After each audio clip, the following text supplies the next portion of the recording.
r/AskReddit. What happened to the unpopular bullied girl after high school? A girl in my year was bullied relentlessly for being odd. Unfortunately, she had a very unstable home life and her mother suffered from fairly severe mental health issues. They had a very explosive relationship. One day during class she just couldn't suppress her feelings anymore, so she took a pair of scissors out of her bag and proceeded to cut off all of her hair, right there at her desk. That was 8 years ago. To this day, she still lives at home with her mother and does some sort of art course at the local college. Things don't always get better for people when high school ends, but I hope she is doing okay. The last I heard she was living on the streets. We've actually tried to track her down a few times over the years but she appears to have disappeared. I truly hope she is doing better now. She was a really sweet girl. Other assholes kids would bully her for her weight, not realizing she came from an abusive foster home. Foster kids are disproportionately represented on my psych ward by a large margin. An incredibly underserved community that's invisible to most people. The amount of abuse, sexual or otherwise, is chilling. Many foster parents just like the government check. I want to have a couple kids the old-fashioned way, but I'd love to be a foster parent too. I also meet a lot of wonderful ones with kids they can't control. Fetal drug exposure and genetic mental illness are much more common in this population, for obvious reasons.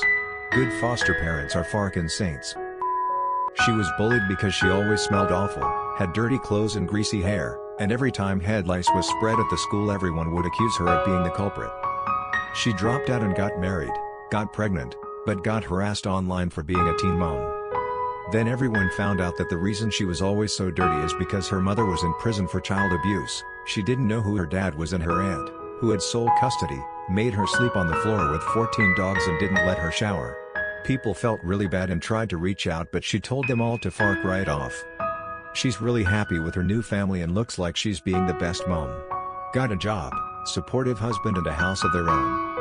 It's sad she couldn't continue with her education because she was so incredibly smart. We went to a really prestigious school and she outperformed everyone, but ended up leaving without any qualifications.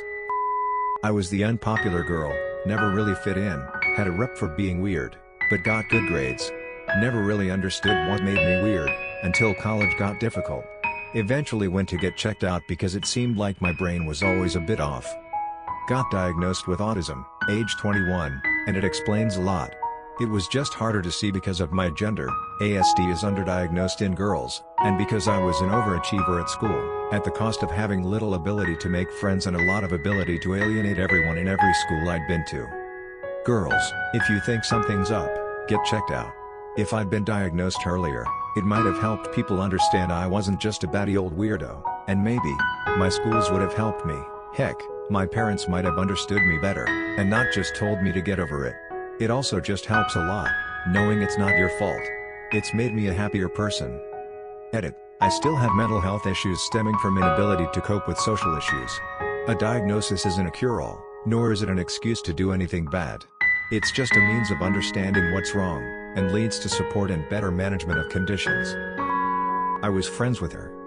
All the other girls bullied her because she either wasn't feminine enough or was way too into anime.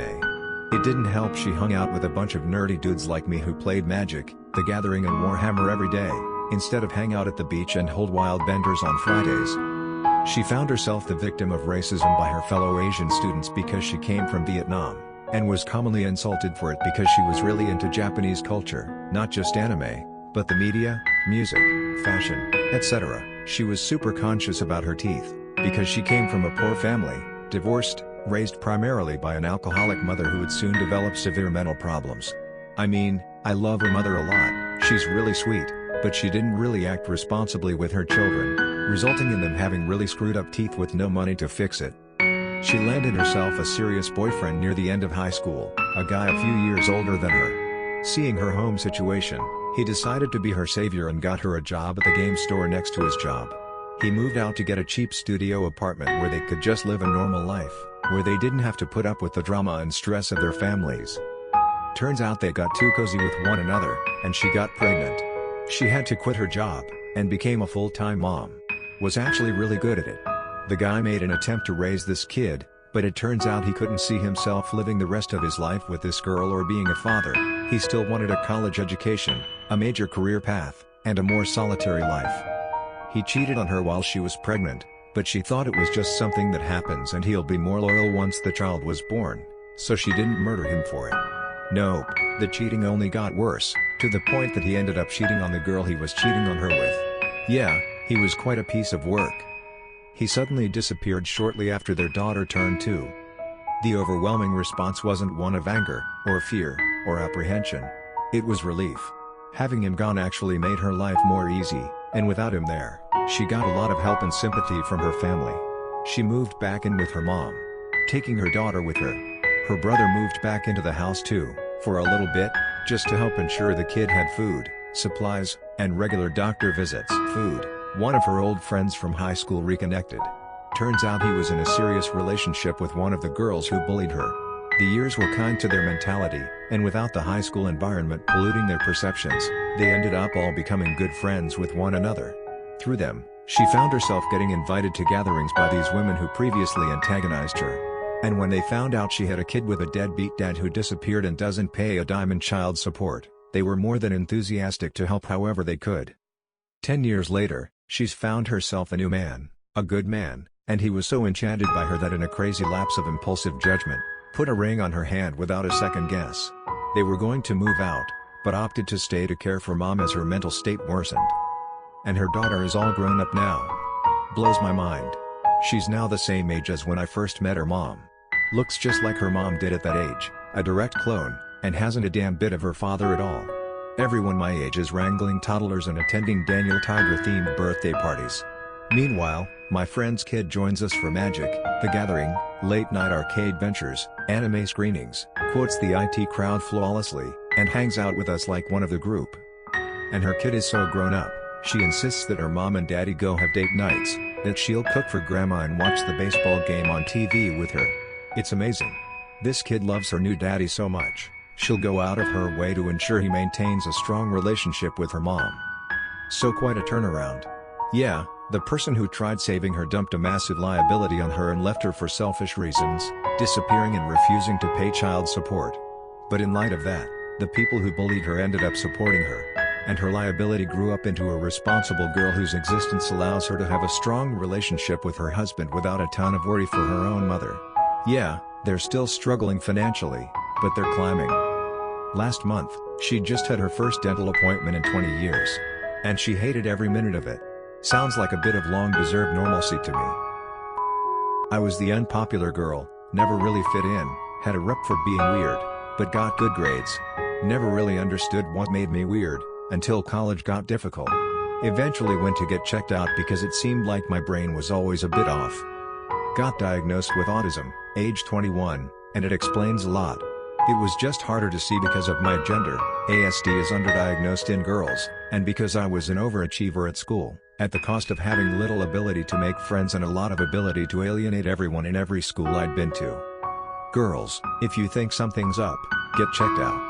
If I'd been diagnosed earlier, it might have helped people understand I wasn't just a batty old weirdo, and maybe, my schools would have helped me. Heck, my parents might have understood me better, and not just told me to get over it. It also just helps a lot, knowing it's not your fault. It's made me a happier person. Edit. I still have mental health issues stemming from inability to cope with social issues. A diagnosis isn't a cure-all, nor is it an excuse to do anything bad. It's just a means of understanding what's wrong, and leads to support and better management of conditions. She committed suicide after struggling with mental health issues nearly her whole life. Wish that I had had the courage to reach out and talk to her, rather than just ignore her and stay in my own isolated bubble. I don't know if it would have changed anything, but it would have been nice to have known her a little better than just as the girl that was always pretty odd and alone and now gone forever. She ended up being valedictorian as well. She was incredibly smart, but nobody really knew that. That was me, yay. Having a very sick mom with basically no income and messed up teeth meant I got bullied all of the time. I struggled with suicidal thoughts/attempts, went to therapy, and figured out that I needed to get the fuck away from that area to sort myself out. I went off very far away to college, graduated with my feet on the ground, found a job I love and am good at, and married the most amazing guy, oddly my crush throughout school from back home. We have a loving, middle-class life and home, and I've managed to get better looking since I got clear braces and stayed in shape, unlike my peers.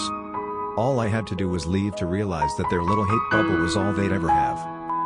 I don't think people realize how having fucked up teeth can ruin your confidence. My front teeth were extremely crooked and my family couldn't afford braces. There are very few photos of me until I got braces, at 19-20, because I refused to get in front of a camera and smile with my mouth open, and I always felt weird doing a closed-mouth smile. Whenever my friends pull up photos from their school days, I always feel a twinge of jealousy because I don't have those photos. I'm only 22, but if I ever have children, there'll be very few photos of me as a teenager to show them. I was lucky that I didn't get bullied about my teeth, although I know lots of comments were made behind my back, but that didn't stop it from letting me live my life. It made meeting people hard. I used to laugh with my hand over my mouth. It's just a shit experience, to be honest. I'd love it if you liked and subscribed.